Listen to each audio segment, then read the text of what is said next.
even when the teen girl is expressing something contradictory, even when she's saying, I'm fine, leave me alone. I don't want you to help me. I like my friends. I'm not struggling. Even when she's sending these messages that she doesn't want or need you to step in, but you're seeing these behaviors and these signs, you need to step in.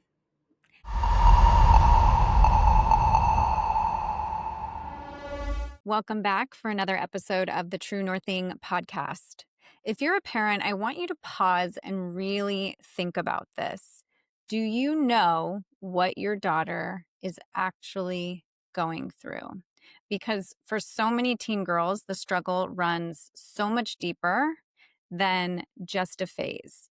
If you tuned into our last episode where Allison and I shared about our own personal account of what we experienced as preteens and teens, you got a good picture of what a lot of girls face. And a lot of it is scary and incredibly challenging. And many parents have no idea what's happening below the surface. My hope is that some of you could connect to our sharing, our experience. Maybe you're thinking about what you went through and the kind of support that you needed. And today, what we want to focus on is really building on our own story with more of the research and leaning on Mary Pfeiffer, the author of the book Reviving Ophelia, where she touches on everything that adolescent girls are facing today. And some of that is, as you all know, new and different. There are new layers and new challenges that weren't there when we were growing up. So it's so important to understand these new stressors and the coming of age, the developmental tasks of this age, so that you can really connect to what teen girls are experiencing, what they're needing from the adults in their lives. And we want to be able to give some insight to parents to feel more confident and empowered around how to show up and support our teen girls, because we know, as we've talked about, that this time in a woman's life can shape the rest of her life in so many ways. So without further ado, let's dive into it. And Allison, why don't you kick us off? What you said right there, as a piggyback to our last episode of this time can affect the rest of a woman's life, the adolescent period. And reflecting on that, it's like, why? Why does it affect? It's because this time, if we look at the bigger picture, an adolescent girl is in a stage of development where she is becoming who she is. She's always been who she is, but this is her time to really discover that for herself. She's not looking to her parents to remind her of who she is or guide her into who she should be. She's in the world now. She's feeling her feet on the ground, and she is like, who am I? Who am I in relation to myself, in relation to my peers, in relation to this great big world that I am now aware of, that I wasn't aware of when I was young? And so if this developmental task as a teen girl is to become and strengthen who she is, that's a big ask for the community around her, for her parents, for her family, to support that in a healthy way. And what I see and what I've been told, I'm a mom of 3 girls, is like, oh no, wait for the teen years. They're HELL. They're no good. They're hard. And what I notice so much is a letting go of like, all right, well, you're gonna be who you are then. And this time is too hard, so I'm gonna let you go. And I think when we got off our last episode, I said something like, teen girls are being fed to the wolves. And I get chills when I say that. And the wolves in this kind of comparison is society. It's the culture.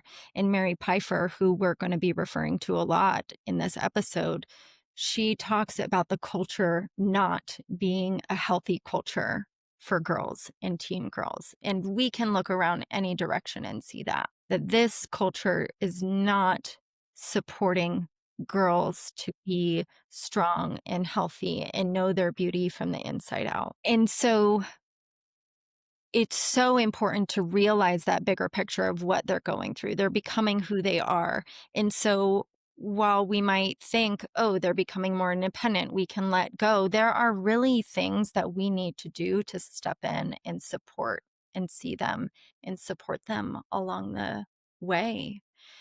And in being who they are, in developing who they are, it's important that they get to be connected to themselves, that their information about who they are is coming from the inside out and not from the outside in, which is this culture and society that has so many different ideas about who they should and shouldn't be. When a girl doesn't have this strong sense of self, this understanding of who she is, coming into adolescence or in those preteen years, how is she supposed to navigate all of the feedback coming in from society and the media and peers? Probably is the biggest one, about who other people, who the external world wants her to be.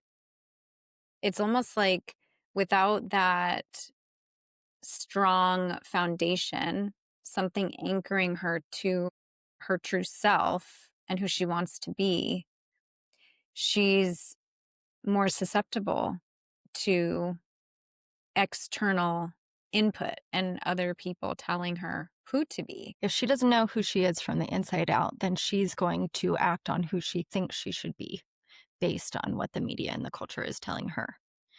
And so, our role as parents, community members, is to support her, teen girls, young adolescent girls, preteen girls, to know who they are. And to know who they are is to know their values, know what they care about, know what's meaningful to them, to have hobbies, to have interests, to have good role models around them. And so, otherwise, she's going in with an empty sense of identity, which is dangerous because then she has other people saying, oh, you like that? No, no, no, that's not what you like. You do this. Oh, that's how you dress. That's how you think. No, no, no, that's not what you do. And as we know, belonging is essential. But I think about Brene Brown too in that book, Braving the Wilderness. And it was like true belonging is belonging to yourself, is belonging so deeply, deeply, deeply to yourself. And so our role is to support this time of individuation in making it safe for our girls to be who they are.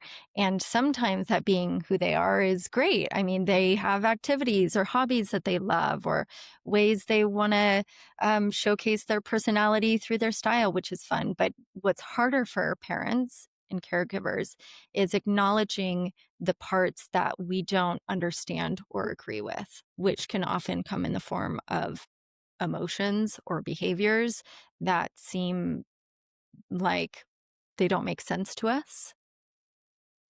And so it's so important. And I think we can break down so much more of how to support the nurturing of the true self versus nurturing of the false self, which is what you and I care so much about. This podcast is named True Northing.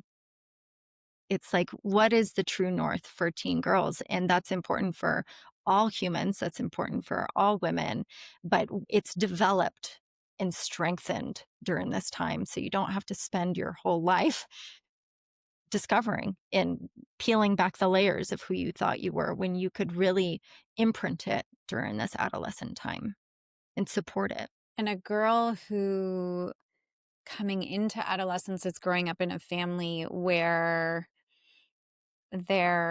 maybe her individuality is not celebrated. Maybe the family has really clear ideas about who they want her to be, and maybe that's always been the case, and when she steps out of line, quote unquote, or expresses herself in a way that doesn't align with family values. And so then she experiences some form of reprimanding or what she might experience as rejection or withholding of love. There's pain there when she steps into her true self. I would imagine that girl is more vulnerable to seeking external feedback and validation. So going into the school environment and being around her peers socially, if she's kind of been taught to maybe question who she is or fall in line with the group. Does that make sense? Absolutely. And it just reminds me of like this nurturing of who our children are becoming starts at the beginning, right? And it really shows up and is solidified in the teen years, is what I would say. And so there's a million times along the way where um, our children, talking especially about teen girls here, but our children will get messages from us if they're okay or not okay. How they feel, think, act is acceptable or not. And that comes up even stronger in the teen years. Mm, But of course, toddlers, young children, they're picking up on all of that from the very beginning. And so we want to nurture and strengthen their okayness and their full whole self and acceptance of that from the start. Yeah, and this isn't to, elicit shame or um anything like that about maybe the family system or the way that she has been brought up. But I think it's important to just recognize the way that the family does nurture. It can nurture or it can hinder the girl's development of a sense of self and her sensitivity coming into the teen years to external feedback. And so, of Mm. course, it's really good for there to be a set of values and that sort of thing within a family system to say, this is what we really want to nurture or develop in our children. But within that, we also want to see space for her, the child, to explore who she is authentically and how she can authentically express different aspects of herself and still feel loved and accepted for who she is within the family system. Mhm. Mhm. Absolutely. And also supporting her to because there might be a family that she's born into that has a set belief system or value system, which she um, lives into, but also getting curious with her of like, what do you care about? What's meaningful to you? Do these values during these teen years specifically? Because when it comes from the inside out, then she's connected to it. Then it's like implicit versus, impressed, which, of course, there's like like a greater family context, and we need to give room for the individual that she is and is becoming if we want to stay connected to her and support her to be connected to herself. What I'm hearing in what you said is giving her those opportunities and really encouraging her to look within, to self reflect, to check in with herself about how she feels and what she likes and what she doesn't like and what feels true for her within any value system. Mhm. Yeah, because ultimately what we want, what's most supportive for girls at this age is that they are connected to themselves and their values. And I'm pulling that from personal experience from myself as a mother and especially from Mary Pfeiffer reviving Ophelia and her decades long research that she's done as a therapist, as an author, working with teen girls. Um, she's an expert. And and I have just seen it so accurate. And that's just what girls are up against so much because no matter what, they're going to be up against the culture. No matter what, they're going to be up against media. No matter what, they're going to be up against their peers. But we want them to be connected to a deeper value system within themselves so that they can have that as their inner compass in their choices that they make and knowing that they've got a backbone of support that is encouraging them to be who they are, who values who they are, who loves who they are, who's encouraging them who they are. And that backbone of support is going to be family. Maybe it's going to be healthy other role models that they have. It's going to be possibly activities that they're involved in that see them and love them and are nurturing what they are drawn to and connected to. And even the most secure, self connected preteen or adolescent girl is still going to face these situations that feel too big, that feel bigger than her capacity at that age. And so that's where it's so important that the parents are frequently checking in and guiding all along the way. Mhm. Yeah, and attuned to what can happen. We talked about this in our own experience of acting out of anger. And that often the way the children are saying, I'm feeling lost, I'm feeling scared, I'm feeling pressured, is by acting it out in different ways. They'll act out in rebellion in their behaviors, they'll act out in anger, they'll act out in self harm, which is a big one. And so all of these different behaviors are signaling that they need help.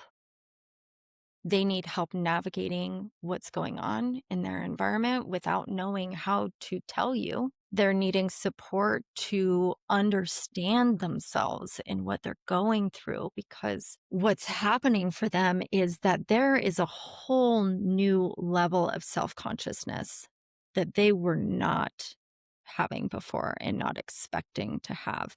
And Mary Pfeiffer describes this as like they feel like the whole world is watching them. And that pressure feels so immense. And I think we can all feel what that feels like in some ways because we've all experienced it. And so when she was describing in her book what they're going through, honestly, it helped me reclaim parts of my teen years that I didn't understand. That I did feel like the whole world was watching me. And so there has to be this level of awareness for the magnitude of change and pressure that girls are facing, whether it's peer pressure or just what they feel inside, anyways. And the attitude, the forgetfulness, the self centeredness, like all of that is because their world inside feels so big, so complex, so foreign to navigate. And so, as the adults around them, there's got to be a level of gentleness, awareness, and helping them to navigate this world that they feel lost in or And swallowed by. instead of responding negatively and maybe judgmentally as parents, I can absolutely empathize with as well, experiencing their teen daughter who's very moody and angry and kind of lashing out and self-centered and not helpful and all of these things. It's easy to fall into that trap of being really mad back, being like, "What's wrong with you? You're so self-centered." Really kind of barking back at her, at the teen girl, because it doesn't feel good to be on the receiving end of that, of course. And what we're bringing attention to is the importance of seeing those behaviors as signals, not of who your daughter is becoming, but of the huge struggle that something is happening in her world that is too much for her to manage. And often, as we've been talking about, it shows up as anger or acting out because she feels so alone and unsupported, and like the people around me who are supposed to get me and love me and keep me safe maybe feel absent. Feels like they don't get it. Feels like they're not seeing or paying attention, or they're not helping. And not because they don't want to, but that can be her experience of nobody's helping me here. I'm being swallowed. And so, one of the best things that we can do as parents and caregivers is simply to listen. If we make ourselves available to just listen without feedback, without telling them what they should have done or how they acted was like not the right choice, we open up so much room for them to just simply exist. Like, oh my gosh, this and that happened at school. And we just listen, we hear them. They already feel this set of to do, should do inside. That is so strong. It's probably one of the strongest times in their life they will ever feel that. And so if we can simply be a safe place for them to come to share that we don't have to, you know, we can acknowledge, we can validate by acknowledging that their reality feels really real. And then, we're talking about helping them develop their sense of self. So I would say welcoming their experience, welcoming their feelings, just listening, acknowledging, being empathetic and understanding. If they're open to guidance, ask for guidance. Of course, we can show up and do that. Getting curious. What what do you care about? What matters to you? What are you interested in nowadays? How do you think about that? What's your perspective? Really getting curious about who they are. And there's a couple quotes that I'd like to dive into from Mary Pfeiffer. And the first one describes what we're talking about quite well. And she says, I encourage girls to search within themselves for their deepest values and beliefs. Once they have discovered their own true selves, I encourage them to trust that self is the source of meaning and direction in their lives. So it's not just discovering who they are, it's learning to trust who they are.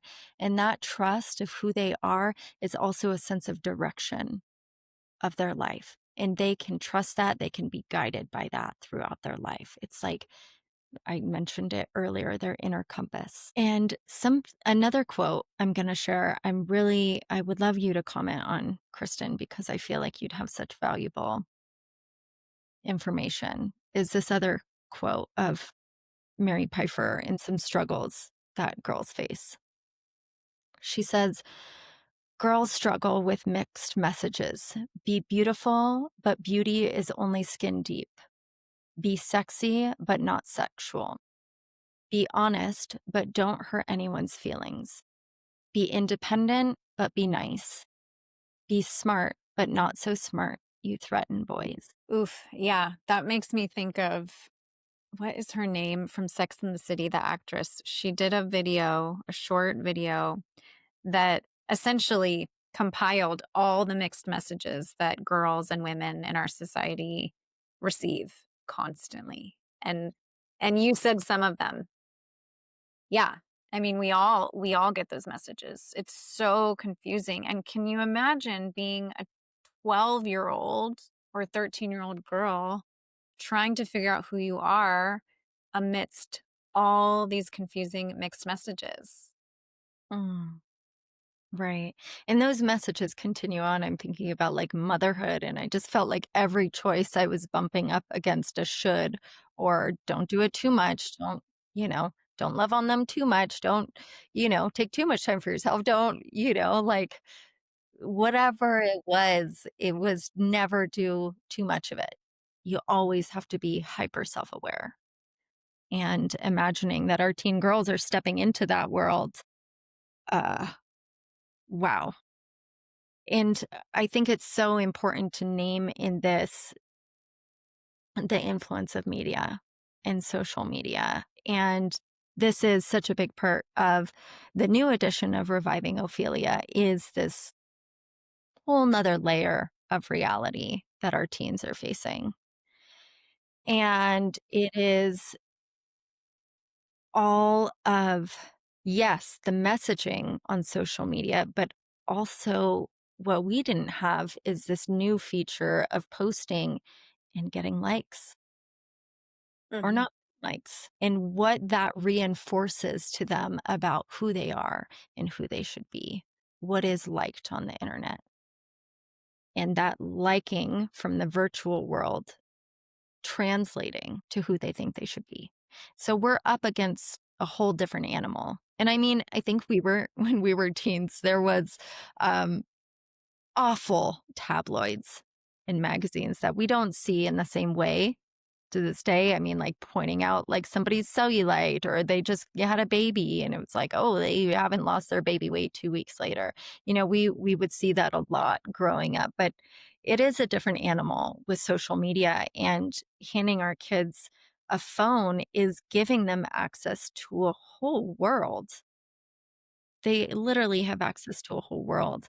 And so we know a bit about the influence on media and social media on our teens, but I know there's going to be so much more that comes out, especially in terms of not just depression and anxiety that we do know, but also formation of identity, which is the crux of what we're discussing here. Yeah, and as you were speaking, I was thinking again, kind of bringing it back to the family culture and how where it starts, where her sense of identity begins to be developed or not. Um, in the family at a really young age, I was thinking about pressure to perform even in the family. If the focus is heavily on performance, even, if you think about school, of course we want our kids to do well and have a bright future and all of that.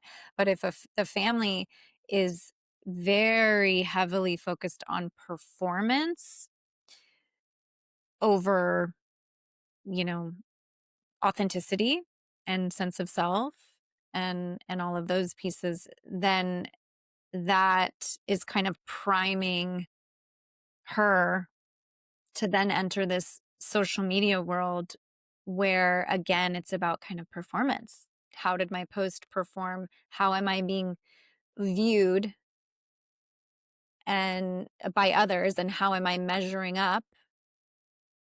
And yeah, so just thinking about that piece. I also remembered the actress with the video, Cynthia Nixon. So I'm gonna find that and link that in the resources below so that you can check it out.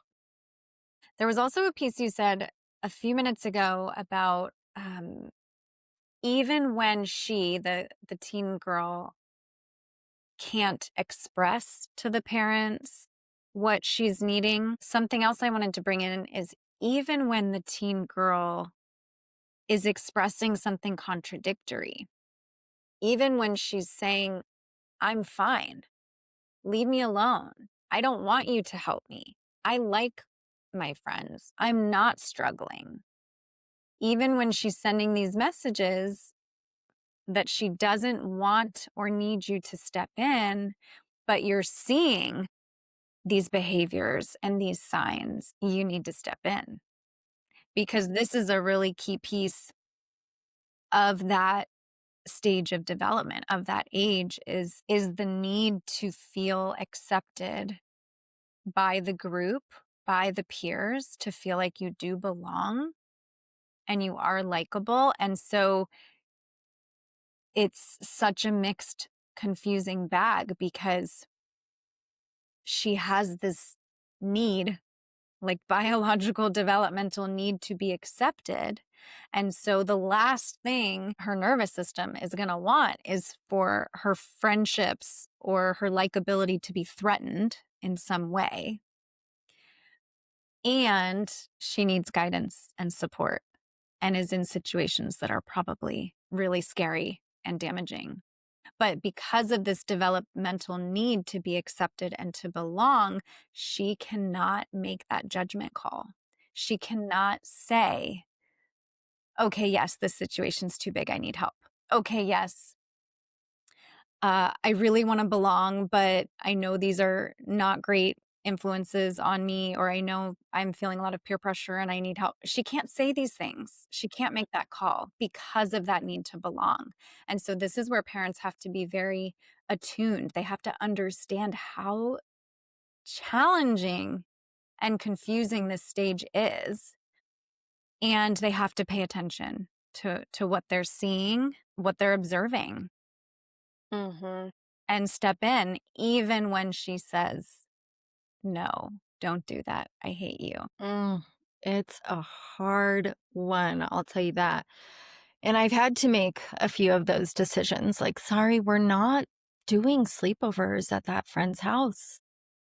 We're not investing more time there because I see how it's affecting you." And with my 14-year-old, it's like I know her baseline. I'm attuned to kind of her normal sense of self, and I know when something's happened at school socially. How do I know? Because she's irritated at me. She's more reactive. I know when she has something going on where she felt bad at a certain subject at school, where she felt something happened within her friend group that she's confused about her place in it. I know. And so we have to get to know our children and be awake to those things. And we're never going to be perfect and we're going to make mistakes as parents and, yada, yada. But the thing is that we have a greater awareness, that we develop attunement, that we're looking out for these things. And on the topic of belonging, that's actually so interesting because something that Mary Piper says is about girls who don't belong. And that the girls, because there's a whole group of girls that feel isolated, that don't belong in the in crowd or to anybody. They don't feel like they belong to anybody. And I struggled with this with one of my girls, um, in the sense of isolation or not kind of being a part of the group at school where there was invitations to sleepovers and things like that. And I was like, "Oh no, what's wrong? How do I help this? It's going to affect her, for the rest of her life. Like, what do how do I figure this out?" And I read something in this book, Reviving Ophelia, and she says that girls who don't belong and girls who are isolated actually have a really unique opportunity to develop their sense of self because they are not getting the messages every day from the group of how to be and who to be. That they actually get to live inside their inner worlds. They get to know what they like. And so, for moms of girls who are struggling with your daughter who doesn't belong, know that she is given this opportunity to belong to herself in a way that's painful right now. But in the long run, she's not going to have to do this deconditioning. And so continue to nurture who she is and know that that above all else is the most important thing. And then, of course, I had my work to do with my daughter of supporting more social connection and cohesiveness. But just know that it's not, while it is painful, there's also a gift there. And I loved that. I loved that. It's so comforting, right, to hold that in mind, just to know that, because for them, it is really painful to not belong, to feel kind of outcasted by their peers, and it's like, how can we hold them in that discomfort and really celebrate that they can belong to themselves, that they do have this space away from the group or the others, that they have this space to develop who they actually are and want to be. I just want to give a message to parents of girls specifically, and maybe you have a teen girl, maybe she's not a teen yet, but I want you to know that the teen years can be some of the most beautiful years with your daughter because I know that I never received that message. I never received the message, and it reminds me of the terrible twos. Everybody was like, "Oh no, the twos are terrible, watch out."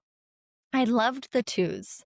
Of course, there's something to navigate. Of course, it's different because they're pushing up, they're saying no, they're developing autonomy, all these things. But it was so cute. It was such a fun phase as well when you lean into it. And so I just encourage moms of girls, of teens or yet to be teens, adolescent girls, like lean into it.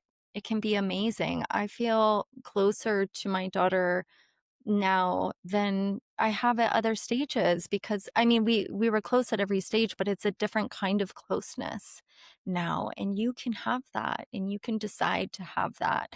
And if you're going through a rocky time with your daughter, you can read this book. I wish every teen mom or yet to be teen mom to read this book. And I know for some, it was like what she does in this book is she gives so many different accounts of different girls and their struggles. And you might be like, this is so over my head. This is nothing that we're going to experience. Like, this is kind of dark, some of it. But what I found is that it didn't just help me with my daughter, it helped me to understand more of myself and what I went through at that age. It helped me to also understand that even if my daughter doesn't go through this, this is what maybe some of her peers will struggle with. And so for me to be compassionate for her peers and to understand, but also to know maybe what my daughter is exposed to, what her friends or somebody she knows is going through so I can help communicate it better to her. And so, shout out teen girl moms or girl moms. It can be great.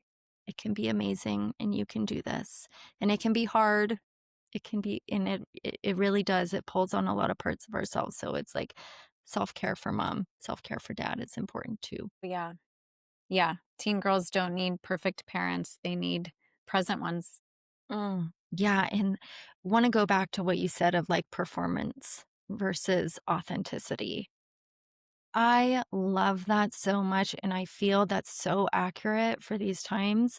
I was just at a dance weekend with one of my girls, and that was the exact theme I was sitting with of what I was noticing within these girls. I mean, first of all, it was amazing, like, so many girls of all different ages dancing, but they were in the teens. And just being like, "Wow, hundreds of teen girls dancing together. This is incredible. I love this."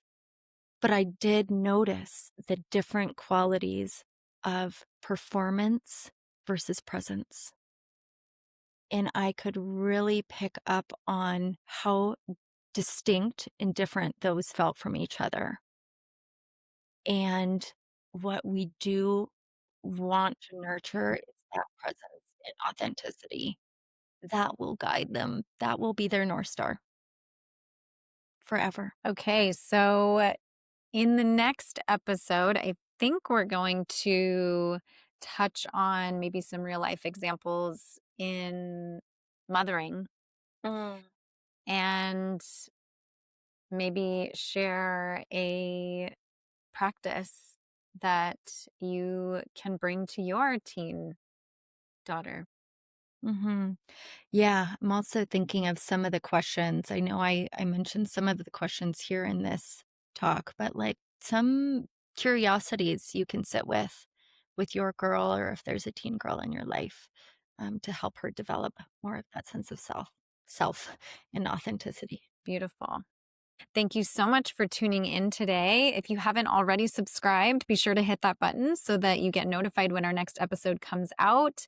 And if you know somebody who is raising a girl or has a teen girl and think this episode would be helpful to them, it would help us if you would share it with them as well. And we look forward to having you back for the next one. Thanks, everyone.